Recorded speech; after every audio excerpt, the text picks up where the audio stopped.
وہن کیا چیز ہے؟ اللہ کے رسول نے کہا کہ حب الدنیا و کراہیت الموت، کہ دنیا کی چاہت، دنیا سے رغبت اور موت سے بے رغبتی، موت سے ڈرنا، یہ وہن ہے۔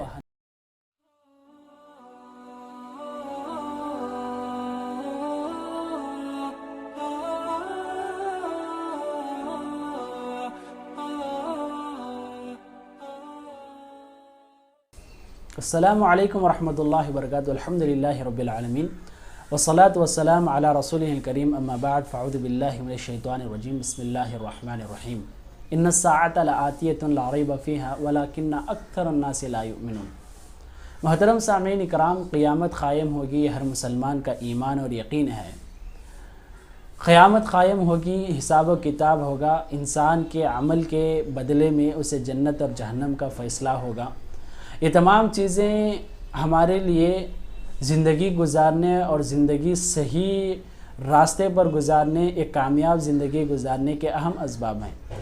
اگر انسان اس بات پر یقین نہیں کرتا تو منمانی زندگی گزارے گا، اور جس کی وجہ سے انسان کو خود اس کا بھی نقصان ہے۔ قیامت قائم ہوگی، اس کی کئی نشانیاں ہیں، اس میں سے ایک 17ویں نشانی اللہ کے رسول صلی اللہ علیہ وسلم نے یہ بیان کی ہے کہ قیامت کے سامنے وہن زیادہ ہو جائے گا۔ جیسا کہ ہمارے سامنے حدیث موجود ہے، ثوبان رضی اللہ عنہ حدیث بیان کرتے ہیں، ابو داود میں موجود ہے، اللہ کے رسول صلی اللہ علیہ وسلم نے کہا یوشک الامم ان تداعی علیکم کما تداعی الاکلۃ الی قصعتها، کہ اللہ کے رسول صلی اللہ علیہ وسلم نے کہا کہ قریب ہے کہ آپس میں قومیں اور آپس میں لوگ ایک دوسرے کو دعوت دیں گے، جس طرح بھوکے لوگ دسترخوان پر دعوت دیتے ہیں، اس طرح دوسرے قوم والے مسلمانوں پر ٹوٹ پڑنے، مسلمانوں پر ہلاکت کے لیے دعوت دیں گے۔ تو اس وقت صحابہ اکرام نے پوچھا کہ اللہ کے رسول کیا ہماری تعداد کم ہوگی؟ تو اللہ کے رسول نے کہا کہ نہیں، بلکہ تمہاری تعداد زیادہ ہوگی۔ تو اللہ کے رسول نے یہ بھی بیان کیا کہ وجہ یہی ہوگی کہ اللہ تبارک و تعالیٰ دشمنوں کے دلوں سے مسلمانوں کا رعب نکال دے گا، اور مسلمانوں کے دلوں میں وہن ڈال دے گا۔ وہن کیا چیز ہے؟ اللہ کے رسول نے کہا کہ حب الدنیا و کراہیت الموت، کہ دنیا کی چاہت، دنیا سے رغبت اور موت سے بے رغبتی، موت سے ڈرنا، یہ وہن ہے۔ تو دنیا کی چاہت اور موت سے ڈرنا ایسی چیز ہے جو قیامت کے سامنے عام ہوگی، اور جس کی وجہ سے مسلمان کی ہلاکت بھی ہے۔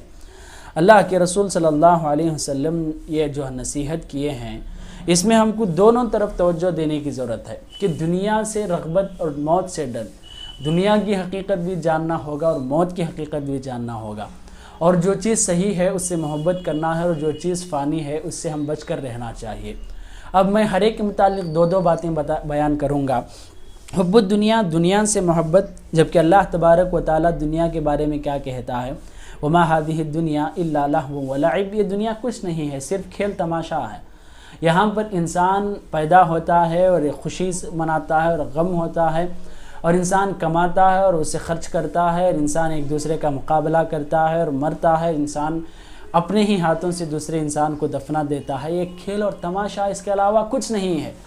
یہاں پر دنیا میں جو کچھ عمل کر لیا اس کے لیے اچھائی ہے، اور جو کچھ برا کیا اس کے لیے برا ہے۔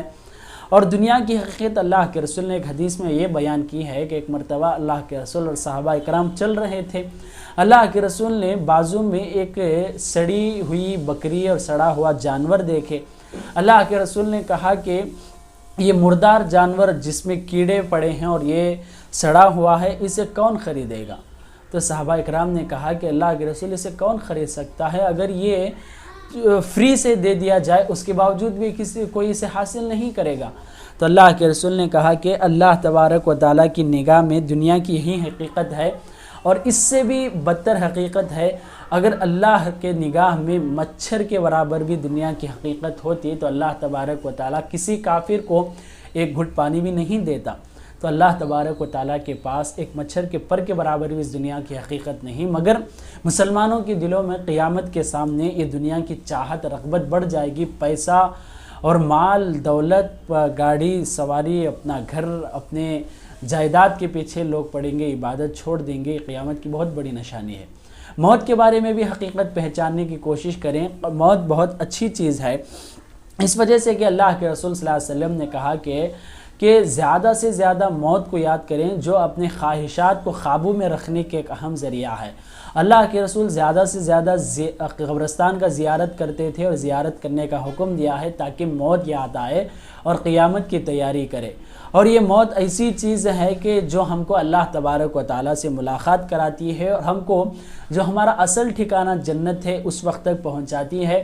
یہ موت انسان کو ان دنیا کی مصیبتیں اور یہاں کے فتنوں سے بچا کر آرام زندگی ہم کو نصیب کرتی ہے۔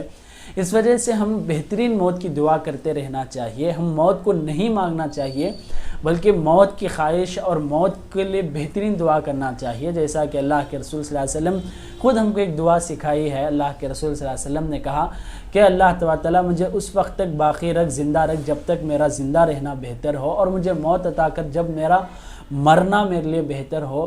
اور باقاعدہ شہادت کی دعا مانگنا، شہادت کی موت کی دعا، کلمہ توحید کی موت کی دعا مانگنا، یہ بہترین دعائیں ہیں جو ہر مسلمان کو کرنا چاہیے، جو دنیا سے اپنے آپ کو بچا کر رکھیں اور موت کی طرف اپنا توجہ اور موت کی تیاری کریں۔ یہ مسلمان کے لیے ایک اہم حصہ ہے جو آج مسلمان بھول چکا ہے، اور یہ چیز واضح ہے کہ قیامت کی نشانی واضح ہو چکی ہے کہ ہم پر دوسری امتیں ٹوٹ پڑتے ہیں، دوسرے قومیں مارنے قتل کرنے کے لیے تیار ہیں۔ اس وجہ سے اس کے لیے ہم سوچنے اور سمجھنے کی ضرورت ہے۔ اللہ سے دعا ہے کہ اللہ تبارک تعالیٰ ہمارے دلوں سے وہن دور کرے اور اللہ تبارک تعالیٰ ہمارے اندر اس کی عبادت اور اس کی ملاقات کا جذبہ ڈالے۔ آمین۔ والسلام علیکم ورحمۃ اللہ وبرکاتہ۔